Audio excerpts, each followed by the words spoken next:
La suite était tout aussi périlleuse pour les Verts et Blancs qui ont dû s'entraîner en petits groupes cette semaine. La possibilité de revenir à hauteur des jaunes et bleus. Et bien justement, Kujovic nous le disait, il est venu pour jouer. On est dans le grand rectangle, la première frappe et le premier arrêt de Berk Hotzer. Donc, allez, c'est parti. Paulet, c'est pas mal donné, ça c'est pas mal donné. Et Grimshaw qui est obligé d'intervenir. C'est encore dans le grand rectangle. Maintenant, ça va revenir dans le paquet, la frappe. C'est repoussé.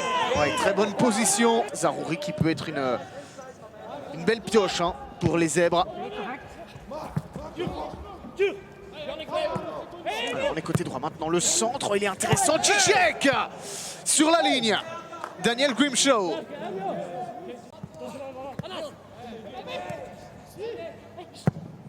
Pas mal ça, c'est repoussé, mais ça peut être dangereux cette frappe. Et un très très bel arrêt de Berk Hotzer par Milan Tronbeix. Non, autant pour moi c'était Romain Henke à la sortie du grand rectangle pour peut-être tenter de reprendre ce genre de frappe. C'est pas mal donné, ça passe juste à côté du but de Berk Hotzer qu'à présent, après celle que l'on vient de voir il y a quelques instants, coup sur coup, Lomel qui remet la pression.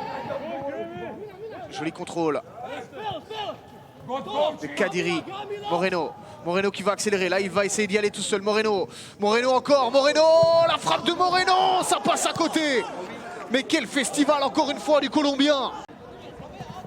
Celui de Westerlo qui va mettre un petit peu plus de temps à se remettre en place. Allez, il faut prendre la bonne décision ici. Le contrôle maintenant. La frappe. Ça va finir dedans. Non, toujours pas.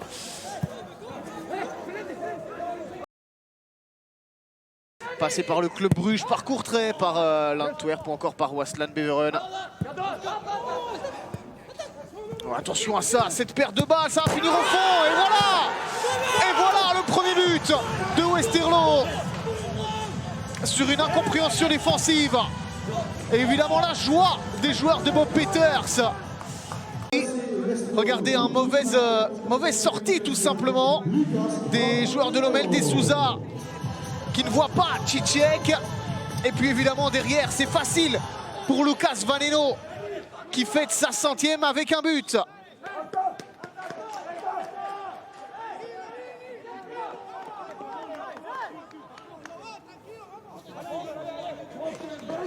Pour aller trouver Zaroury. Ils sont déchaînés maintenant les joueurs de Lommel. Oh superbe ce geste technique, il est rentré dans le grand rectangle, la petite passe maintenant, la frappe. Ça passe juste à côté. Zaroury qui aurait peut-être pu être un petit peu plus altruiste sur cette occasion. Allez, nouveau corner. Intéressant, c'est pas mal donné ça. Premier poteau. Ce sera qui va céder sa position. Ça c'est pas mal. Par contre on est dans le grand rectangle. La frappe maintenant, elle est déviée. Elle est déviée me semble-t-il, oui. Et ce sera donc un nouveau coup de coin. Allez, on est parti chercher Koki Saito. Avec le centre maintenant. Attention, c'est pas terminé, la frappe de Marlos Moreno. Et ça passe un. Pour que Westerlo ne leur passe pas devant dans ce classement.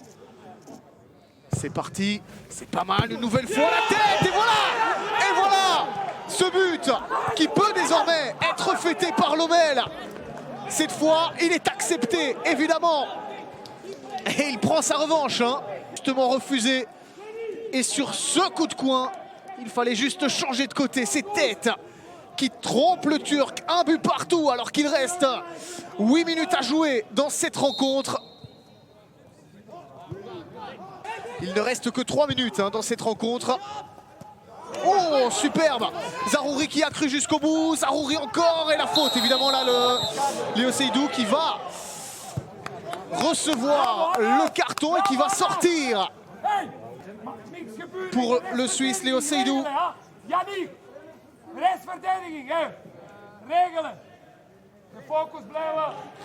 Donc cette rencontre entre Lommel et Westerlo, intéressante à tout point de vue finalement, tactiquement, offensivement, mais aussi défensivement.